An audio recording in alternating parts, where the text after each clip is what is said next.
한 걸음 더 들어가서 보는 뉴스 분석 M 시간입니다. 오늘 첫 순서로 경제부 장명훈 기자와 함께 얘기 나눠보도록 하겠습니다. 어서 오십시오. 네. 장 기자, 국제 유가가 결국 배럴당 $100 넘었습니다.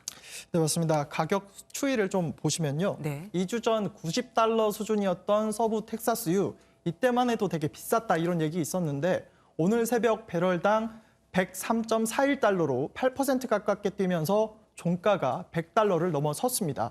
$100 넘은 것 7년 7개월 만인데요. 우리나라가 주로 수입하는 두바이유 역시 하루 만에 7% 가까이 올라 배럴당 $102에 거래됐습니다. 네. 세계 3대 원유가 북해산 브렌트유, 서부 텍사스산 중질유, 그리고 두바이유인데 모두 배럴당 $100를 넘었습니다. 이렇게 원유 가격이 오른 이유가 아무래도 러시아의 우크라이나 침공 때문이겠죠? 네, 그렇습니다. 러시아는 하루 900만 배럴의 원유를 생산하는 세계 3위의 대형 산유국입니다. 네. 이 중 절반이 넘는 400만에서 500만 배럴 정도를 수출하는데요. 경제 제재로 러시아산 원유 수출이 어려워지면 원유 부족 현상이 지금보다 더 심해질 거란 걱정에 유가가 이렇게 급등한 겁니다. 그런데 국제에너지기구에서 비축유를 방출한다고 하던데 그건 효과가 없는 겁니까?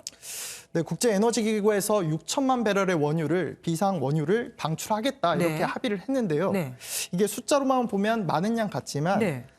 전 세계 일일 원유 사용량이 9,700만 배럴 정도입니다. 따져보면 하루치도 안 되는 양이죠. 그러네요. 하루치의 3분의 2 정도밖에 안 되는 겁니다. 네.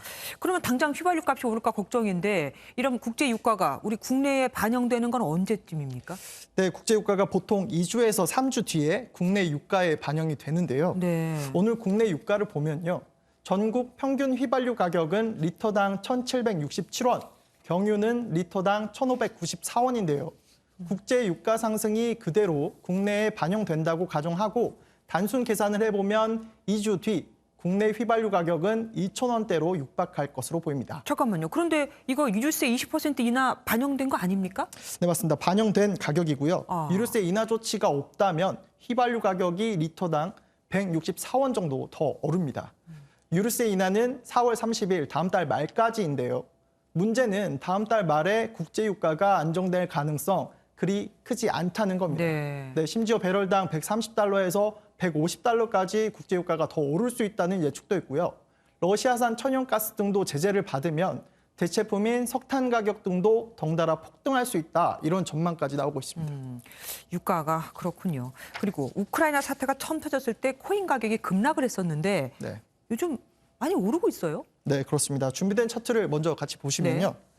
러시아가 우크라이나를 침공할 것 같다는 위기감이 고조됐을 지난달 17일부터 비트코인 가격은 하락세였습니다. 네, 침공 소식이 전해진 첫날에는 장중 4,500만 원대 아래로 떨어졌었는데요. 그러네요. 예. 그런데 어제 무려 13%나 급등하면서 튀어올랐고 오늘 또 오전에 1% 상승세를 보였습니다. 야, 이게 수천만 원에 달하니까 1%만 해도 어마어마한 수치 아니겠습니까? 예, 맞습니다. 그런데 전쟁이 아직 끝난 게 아니잖아요. 네. 그런데 왜 올랐습니까? 바로 러시아에 대한 미국과 서방 국가의 경제 제재가 이유입니다. 네, 국제 결제 시스템에서 러시아를 배제하기로 결정한 뒤 러시아 루블화 가치는 30%나 폭락했습니다. 네, 당시 실제 은행 앞에 러시아인들이 돈을 인출하려고 줄을 서는 등 불안한 모습도 포착이 됐는데요. 네. 들어보시죠. Уже с четверга все бегают от банкомата к банкомату, где что появляется. Но кому-то везет, кому-то нет. 네, 정리하자면 화폐 가치가 휴지가 될 수 있다는 불안에 네. 러시아인들이 비트코인을 매수하면서 가격이 크게 올랐다 이런 분석입니다. 중국 같은 경우는 가상화폐 거래를 금하고 있잖아요. 네. 채굴도 못하게 하고 있고. 러시아는 안 그런가 봅니다.